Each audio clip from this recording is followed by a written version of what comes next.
Hey, what's up, everybody? Welcome to Trust and Believe. I'm your host, Shaun T, and today I am joined by my husband, Scott Photobombs, and he literally has no idea what we're going to talk about today. I just get roped into these things. I just say when, where, what. So I have no idea what we're going to talk about today. And I'm actually very happy he has no idea what we're going to talk about today, because that will make it so much more authentic, because I don't like when you or me or when people plan authentic conversations. I love a surprise. I love surprises. However, sometimes your surprises, like this surprise, these type of surprises, scare me. Well, it shouldn't, because what we're going to talk about today is how we have survived 9 years of marriage and 11 years of being together. Oh, wow. Mm-hmm. Oh, it is. And the reason why I kind of think this is funny is because this is kind of like what it's been like for the last 9 years or 11 years for you. You have no idea. That is very true. I have no idea what the hell is going on or what will be going on. So before we get further into this podcast, grab your spouse and listen to this as well. Or if you're single, maybe you can find some things that you will be able to utilize in your next relationship. That's if you want to be in one. Get ready to trust and believe. Somebody say hell yeah! No. What's up? He's better than Oprah. Come on, y'all. This is Shaun T, and it's time to trust and believe.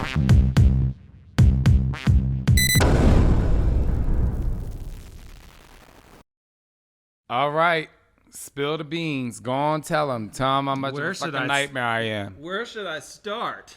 I mean, because if you could deal with me for 11 years, then Shaw, you deserve to win the lottery every year, because I'm a lot.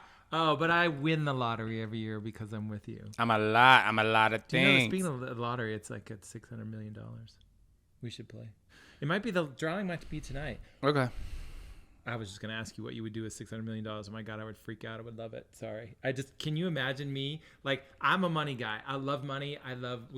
There's this great story that Shaun tells about me that we were doing an event in Chicago. This was right at the beginning of a relationship.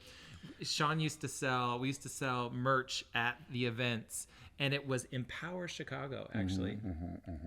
And I went with him on this trip, and I was the one carrying all the merchandise that we shoved into this bag and everything plastic or whatever. And so while he was doing his things, I would set up a table and sell the merchandise. And people paid cash back then because, it was early. It was 2011. Cash. I'm coming in cash. And so I just remember at the end of the day, we were going somewhere, and I just had all this money in my hand, and I was just like, oh my God, babe, this is the best thing ever. And it maybe is like, $500, $700 or maybe $1,000, something like that. But it was like heaven for me. While I was very excited to have that cash, I think it was more, I was more excited as to why people were purchasing it, because they had a good time. But yeah, I looked at you like you were crazy. Mm-hmm, I was like, what? I'm the one that grew up in the hood. Like, right. These used to be the amount of food stamps I had to get something to eat. But anyway, so I'm going to ask you a series of questions. So my first question to you is, did you ever think you would be in a relationship for 11 years? So my parents have been together for 624 years. So I think for me, I always thought that since that was what was the standard that was set, that I would be married and together with someone for the rest of my life. And I think that that's what impacted me in my previous relationships, because I know that I was always like counting the months. I'm like, I am nowhere near getting to where I want to be in what I'm thinking is seemingly the relationship I'm supposed to be in. And this is work, and this is not working out. And did you put on deodorant? No. I did, yes. I put on deodorant today. Are you nervous? I'm always nervous when I'm talking on the phone. Sorry, go. There's no armpits This is yet. our relationship.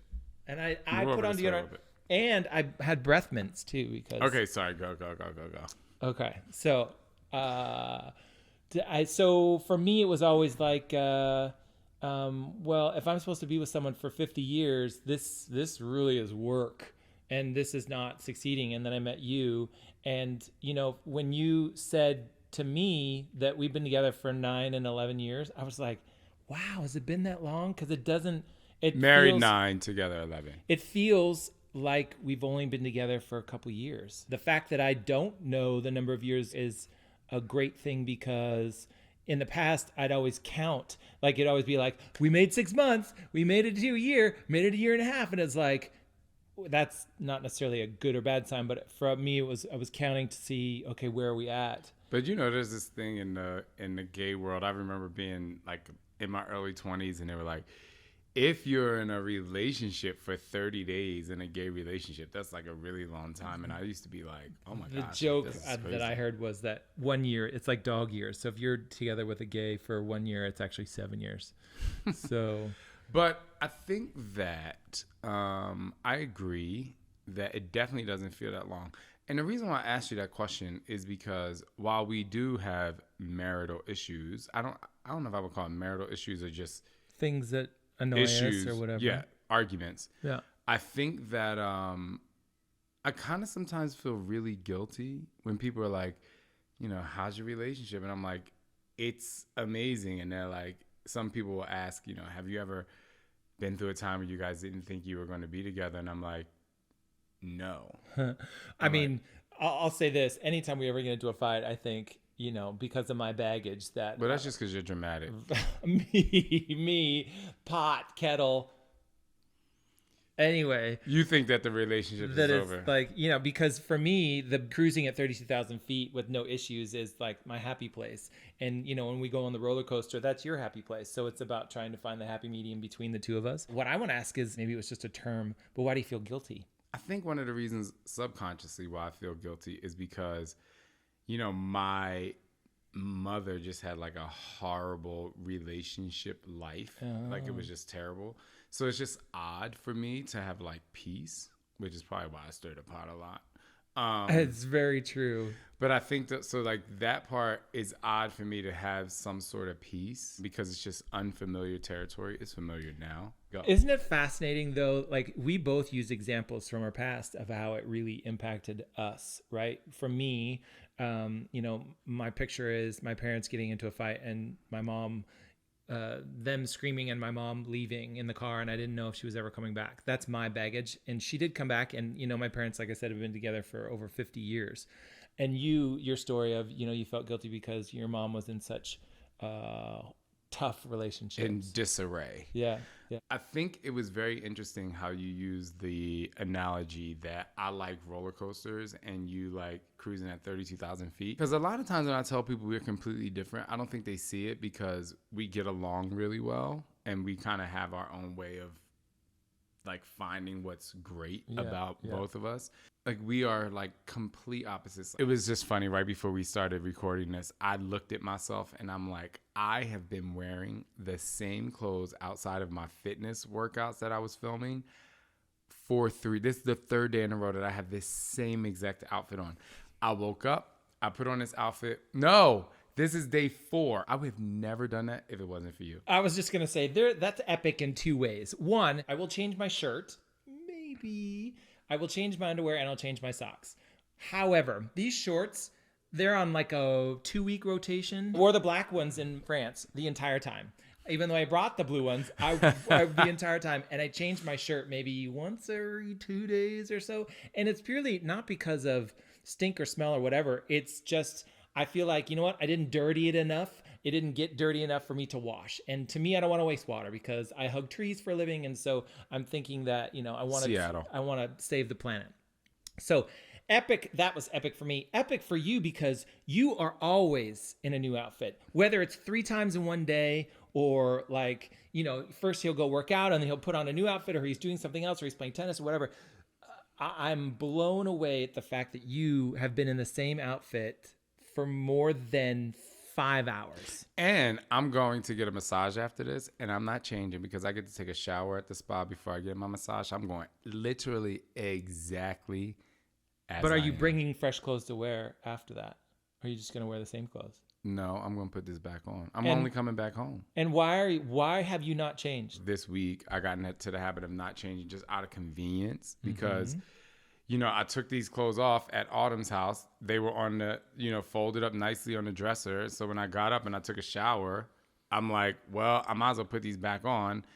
And then when I finished filming, I was like, well, I might as well put them back on. I'm not hanging out with anybody. And I did get a massage, but I took a shower and I had, my shorts. So I had like my robe on or something. So I don't stink. So can I share a secret that's just going to stay between us people? One of the things that annoys is a strong word. Let's say confuses me. No, you can use the word annoyed because I don't care. It's not annoying. It confuses me. I'm from Jersey, motherfucker. I can take it. Is when my husband puts on a shirt and sits and does a podcast or whatever, and then throws it in the laundry. And I'm like, it's not dirty. Like, it's not. But that's not true. That's not true because when I record podcasts, if you ever watch podcasts that I'm on here and I lift my arm up, I profusely sweat. You do? Yeah. Not because I'm nervous. That's me. Not because I'm Here nervous. it comes. Yeah, not because I'm nervous, but because I always have a light on in front of me. It's super hot, and I turn off the air so the air doesn't turn on and off and mess up the sound. So in that 45 minutes, I'm sweating under my arms. That's why a lot of times sometimes people say something, I want to be like, hallelujah, but I don't because I know my underarms are sweating. Secret, never let them see you sweat. Is that what their tagline is? I'm not sweating because I'm nervous. I'm No, sweating I know. because I do this. The I've shade never of it seen- all. There's no shade there. I'm shocked. And I feel more in love with you that you actually. You should feel bad for judging me. There was no judgments. I just didn't have Just all the kidding. information. I love it because here I thought that it was a clean. Like, you never sweat. Like, you sweat when you're on the tennis court, or But- you sweat when you're working out or whatever. But like, you are so calm, cool, and collected. It's like you never sweat. I sweat eating. I sweat breathing. I sweat clipping my toenails. I was recording a podcast in LA. I was recording a podcast with Mike Bayer, and it was freezing in the room, but I was still sweating under my arms, and I felt it dripping down my side. Oh, and that's the worst. I'm like, Lord, please don't show up. I actually think that when you feel the drip sliding down your arm, your chest, or your back into your butt, it makes it worse because it's like, okay, you now notice that it's sweating and you think everyone on the planet knows it's happening. Well, I do because I think a lot. And it's like floodgates, boom. Like, okay, that's just, here it comes. Here it comes. Here it comes. But that actually opens up another conversation that I wanted to have. So we're building a house right now. Oh. And in this home, we have a really, what I think to be probably cool laundry room. Now, before I met Scott, I had someone that did my laundry. This is like, because I was always in and out. I was filming, I was teaching planning class, I was traveling a lot, and her name was Maria, and she was amazing. Oh my God, I would love to see her again. But anyway, Maria would come over. She would like do my clothes. She would, wash my clothes, clean my house, do the closet. It was incredible. She was amazing. Now, mind you, I didn't have kids and I didn't have a man.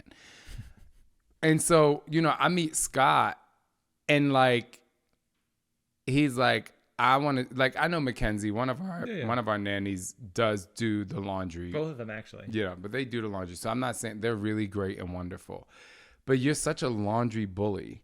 And so I would much prefer dumping my podcast clothes when I finish a podcast in the basket, in the laundry basket, or in whatever, and put it in a bag. And every 2 days or every 4 days, because I have so many clothes, have the service that comes here for the transformation center that gets the towels, teach them how to wash my clothes. I put it at the door. They come pick it up. They wash my clothes. They bring it back. Amazing. Or we used to have a house manager where she would come, she would cook, and she would do our clothes or whatever. I'm not trying to like flex, but we can afford that. So why do you feel like you need to be in there doing the laundry? Like, I just don't understand it. Because in my opinion, we can't afford that. That is a job that is so easy that there doesn't need to be someone to be paid to do it. Now, again, this is a very good example of the difference between the two of us. And we tell another great story about how we were, I don't know, it must have been a summer day in New York City. It's like 95 and like 100% humidity or whatever. We had, I don't know, I had 3 bags with me, 2 big large ones in a backpack or something. And you probably had 3 bags or whatever. And we got dropped off somewhere and we're like, oh, we're like 8 blocks short or 10 blocks short of where we need to go. And Shaun's like, we need to get a cab. I was like, get the fuck out of here. We're going to walk. Like, we're not going to spend $2.50 or $5 to hop in a cab. Like, that is so stupid. By the time we got to like the 7th block, I'm drenched in sweat. I'm miserable. He's cranky, which makes me cranky. And I'm just like, oh, wow, this was a really valuable lesson of wanting to spend $5 so that I don't have to deal with the stress or whatever. Or even what's worse to me is when he gets mad because of something that I've done that, we could have just, spent a little money and not whatever. So for me, the stress and anxiety of we paying someone to do our laundry is... No, so I don't mind it. So it's not that I don't mind that you do the laundry and we don't have to have that. This is because I know there are people who listen and be like, oh my God, like you're being controlling. No, the fuck I'm not. The thing is, we can afford it. We can afford to put it in a bag and someone come pick it up. It's actually not that expensive, number one. And number two, it leaves more time for us to hang out. Like, I think that's why I get annoyed, because I'm just like, why? And then we could be going out to dinner. We could have like a family. We can all be at the pool. But no, he want to dip off and go. But the thing is, for me, is like the laundry takes 2 seconds to put it. I'll say, let's do 1 minute. It takes 1 minute to put the laundry in. It takes 30 seconds to take the laundry from the washer to the dryer, and then another 30 seconds to pull it out and put it in a basket for the nannies to hang or whatever. So that's 2 minutes. 2 minutes. I literally remember you saying this same exact thing one day, and I was like, I'm going to time it. And it does not, because let me tell you about you. You get in there, you start futzing around. You like, put it in, do that, put it out, and then, oh, I got to do this, and then do this. And I'm sitting on the couch waiting for a movie or a show, and I'm like, I don't even want to watch it no more. He does say that. Because it's like 15 minutes later, I know I'm going to fall asleep. 15 minutes. It does not take 2 minutes. But anyway, but the flip side of that is I definitely appreciate the fact that my laundry is done. You know another But stress? I also let me say this. Like, I can do some laundry. Trust and believe. I can do it. I just wouldn't do it as often. I would do it every 4 days, because I would just be like, have you seen what you can consume in 4 days laundry wise? Right, which is exactly why I would have. How about we do this? Let me send my clothes out. No, you don't have to wash them anymore. I know. And in our new house, because I didn't design this, but we actually have a laundry a wash and dry in our closet. That is rich. So here's what we're gonna do, and I'll give you guys an update. Don't use my closet. Don't use my clothes, my washer dryer in our closet. That's gonna be for me. Nice. I'm gonna take off my clothes. Let me have my laundry space. You go out there, with all the people. Oh, all the people. I'm going to have my own little laundry basket. I'm going to do my clothes every 4 days, and you're going to be like, oh. So here's my stress Actually, for that. I ain't doing that. I was just going to say 2 stresses. One, if we have someone else do it, they're going to shrink a pair of jeans and you're going to be pissed. Like, something's going to happen where they're going to wash something and it'll be shrunk, and then you will come to me and be like, oh, I can't believe they were. And I was like, that wouldn't happen, because I would have a dry cleaning pile. Okay. Jeans I rarely ever wash, and I would have a laundered pile. Oh, I know the other thing for the laundry thing is, so what's going to happen is he's going to say, Bayballs, where's that shirt that has this on it, whatever? And I'll be like, wait, if I washed it? No, what I'm saying is, if you take care of your laundry, you are going to say, Bayballs, where's that shirt that I need, that it's got the rainbows and the popsicle stick on it and it's got the cut sleeves? And I'll be like, well, you haven't washed it because it's in the dirty clothes. And then you'll be like, oh hell, like I need that shirt. And like, why didn't you watch that shirt? And so, I would not say, I would never say, why didn't you watch that show? I would be like, oh, fuck. yeah, you would say it in joking. And then you would say, why didn't you watch that shirt? And I'd be like, Baywell's, and he was like, I'm just kidding. But my, you know how it is, because my voice would go into that pitch that I only would dogs do that. can hear. I would say, why didn't you watch my that shirt? And then you would be like, because you put it there, and I would like specifically blame you. Yes, you would. But I wouldn't be doing it like for real. I would be doing it just to like get a rise out of him, though. I know. And I'm a very nice person, but I am definitely annoying. So can we comment about? Can we segue here, or just say? So I don't know if you know this. We have 2 kids. One of them is named Sander, and one of them is named Silas. And Sander, I swear to God, is all of what this one is, because he pokes and he prods at things just to get a reaction. He is so much like. Can I tell you what he did? All right, so I'm in LA. So when I miss the kids, I'll just I'll go on their Nanit, which is their monitor, especially early in the morning. Great monitor. If you guys are anyone has kids who need a monitor, the Nanit monitor is the best. The Nanit is great. I was watching them on their monitor, and so they're playing around, they're like doing all this stuff, and Sanders laying on his back, and Silas is just like playing. And then all of a sudden, Sander kicks Silas in the shoulder, and Silas falls back, right? And then Sander was like, Silas was like, oh, brother, why'd you do that? And he got up and hit him back. And Sander was like, oh, you hit me. I'm going to tell Papa. And I'm like, you literally just kicked him. And then they start playing again. And there was a time when Sander was like, we said, Sander, don't do that. And he'll do it. He did it right, literally right after we told him not to do it. And then he looks at us and smiles. I'm and like, he goes, is that funny? And I'm like, he's like, yeah, it's funny, because that's what he does. Well, once I said, yes, it's funny, but I usually am like, no, that's not funny because we just told you not to do it. And then he'll still be like, but is it funny? And then I'll start laughing. But I used to do that to my grandmother. Hello, it's in your genes. To my grandmother. I would do something and she would be like, Shawnee. Do you see these gray hairs? That's because of him. Do you see these? I ain't had these 11 years ago. And I would be like, I'd be like, my mom, you see, she's like, you're not allowed to do that. And I would do it and do it and do it, right? And she never gave me a spanking until I saw her coming to like give me a spanking. I was like, I'm sorry, I was just playing. And she's like, and why do you do it? I just think like people like you who are very like even keeled. Me. No, this is a compliment. Backhanded compliment. I just think people like you that are very even keeled. It's very attractive to me because even more of a no. Listen, I'm not done. It's attractive to me because there's no way I could be like that. I'm even keeled when I'm by myself, right?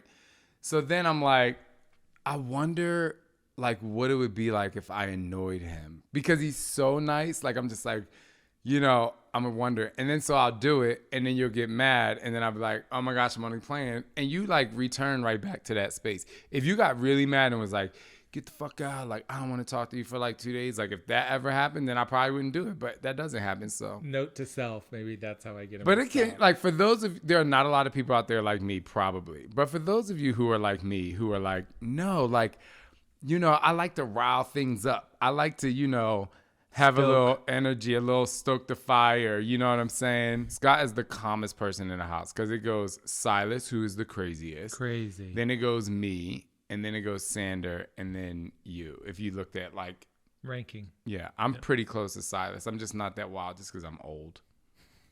Next question. So, you're turning 50. I am. Do you feel like sex is important in a marriage? 1. And then 2, on a scale of 1 to 10, how do you feel like your marriage is doing in the intimacy department? So the first question being, do I feel sex is important in a marriage? Yes. Because you hear all the time about people who haven't had sex in a while, or the spark's not there or whatever. And it really bleeds into other parts of the relationship. So yes, I believe sex is very important. How do I think ours is? I think ours is as amazing as it was on day one, because I think it's around a 9 because the kids be getting agreed. I mean, there's definitely some cock out of a 1 to 10. For me, I cut you off. No, I I think I'll say the amount. I'm always wanting more. The thing for me is like the excitement, the sexual libido. A lot has to do with obviously him, because he is the one that is always pushing me outside my comfort zone, challenging me to be creative with things that, like, buying something online, like you getting like the Green Lantern outfit. You should join our Wine Nights After Dark. But like, buying toys and doing things that you're like, let's try this out, let's do this. And I'm always like, initially I'm like, I would never have thought about that. And then we use it or do it. I'm like, oh, that was fun. Like, let's do that again. Or let's buy some spandex. Let's do something that spices it up. So I think that that's so important that, as much as I love being at 32,000 feet, that's a part of our relationship where the roller coaster needs to happen, because it is so important to feel the spark, to feel loved, to feel intimate, to feel the ability to, share that kind of explicitness, if you will. I hear so many people, like, they break up, and I was actually talking to someone the other day, and, it went 2 years before they realized, like, oh, I'm like, why do you think people don't talk about it when it first starts getting less than, when it's less than good? So why I feel people don't talk about it when it starts getting less than good is because of the fact that I don't think that there's enough in culture that allows people to address issues that make them feel uncomfortable or they feel vulnerable about. Like, if I am feeling that we are not having as much sex as we should, that statement could make someone feel bad. Like, I don't want anyone to feel bad, but I'm feeling bad. So I'll just like, oh, maybe it's just me. Maybe I need to be, different and think about stuff like that. Unless people are taught how to address the emotions going on inside their brain, I don't think that they know how to or know what to do. It's like, we have relationship thrivation where we talk about we talk about how things, like if we have a topic we need to discuss, we're like, Bayballs, I need to talk to my best friend right now. Bayballs, I need to talk to my husband. I need to talk to my business colleague, because my boss is a pain in the ass, or something like that. Or it's, we also say something like, we need to go in the locker room right now. And this is where we have established a space where it's a free space for us to be able to talk about any and everything. And we're not going to get offended by, the other person, what they're saying, because you need to have that sort of boundary, that understanding, that establishment of what you can do, because And I didn't know anything about that before I met you. And, again, I don't mean this in a bad way. My parents are amazing people, but we never really addressed confrontational things. Like, it was, if something happened, we just didn't talk about it. And I think a majority of people have things happen, or in their families, they don't address it. And if they don't address it, it just grows and grows and grows and grows and manifests it into things where it's like, okay, well, we're going to get a breakup or do a breakup now. Well, I think that's one of the things that's interesting, because you don't necessarily like confrontation. And I do. But not for reasons of like, I'm ready to fight. I think it's I think that's the issue. People are so afraid when it comes to sex, or when it comes to money, or doing laundry, or, whatever it is. So many people are afraid that their thoughts and feelings are going to be judged. And simultaneously, there are the spouses out there that are going to judge the person for expressing themselves. And then once that happens, the person who really wants to express themselves closes up, and the person who doesn't like the other person expressing themselves live in that space of like, let me suppress, let me like bottle this up. And then by the time the shit hits the fan, that's why they break up, because it's too late. It has to be the first time you try something, it has to be somewhat of a positive experience for you to want to try it again, right? For example, when I came out, the first 3 people I came out to, 2 of the people said, I will never be your friend again. And so I was like, well, fuck, I'm not coming out to anyone ever again. And so that's why at 34, when I came out to those people, I don't feel like I truly came out until I was 38, when I met you and I realized that I can be myself. And so for the next 4 years, I'm like, well, fuck, I'm not coming out to anyone, because, I've lost 2 air quote friends. And so if people are experiencing that, hey, can we talk about this? And their spouse or partner or friend or family member or whatever says, has a bad reaction because of it, then you're like, well, I'm never doing that again. At least that's my mindset sometimes. So it's about being able to push forward, I guess. My last question is just about, now that we do have kids, is like, how much do you think that they have so far affected or changed our personal dynamic? And do you think it's for the better, or has it been that great and there's some changes that need to be enhanced? Because I never asked you this, so you can be very honest. I'm asking him in public. Let me be very honest. I actually think that within the first 4 months of us having kids, it impacted our relationship. And it was at that 4-month mark where you were like, we're going on a date, and you're putting on clothes, and we got a sitter and whatever. And I was like, no, we can't. Like this, the boys are not going to eat. It's just not going to happen. Like whatever. And back then we needed the boys to eat because they were so young and so tiny and whatever. And we went on a date to a sushi place, and it was one of the best, most life-changing moments of my life, where I was like, oh my God, this is what it's like to be a human again. I think really fast, I just want to comment on that. It's so funny because you tell people that story a lot, which is really great. I didn't have the same experience as you in the first 4 months. I think that, our fights and our arguments and our kind of working through new parenthood it was challenging, but see, this is where you're probably going to laugh at me, but I'm like, a few arguments, I'm like, it is what the fuck it is. You know what I'm saying? Like, what the fuck? One is, so, you know what I mean? But you, like, to his point that he was talking about earlier, one fight feels like it's over. 10. And we had at least 12 in the 4 months, right? Like big ones. I mean, knockdown, dragouts, like UFC. You want to put some money on this shit? It wasn't. We didn't hit each other, right? But they were bad. But for me, I look at it just like a workout. Like when I do Insanity, I'm like, this fucking sucks. Like this is very tough. But I always know that the other side of this is going to be, something really great. Like there's going to be growth out of it. Whereas you were like, this is the end of the world, I think so. To finish answering, at the 4-month mark, when you said we're going on a date, and then we had that date, that's when I realized that you had said to me, we need to stop looking down and look at each other. And the most important part of our family first is us.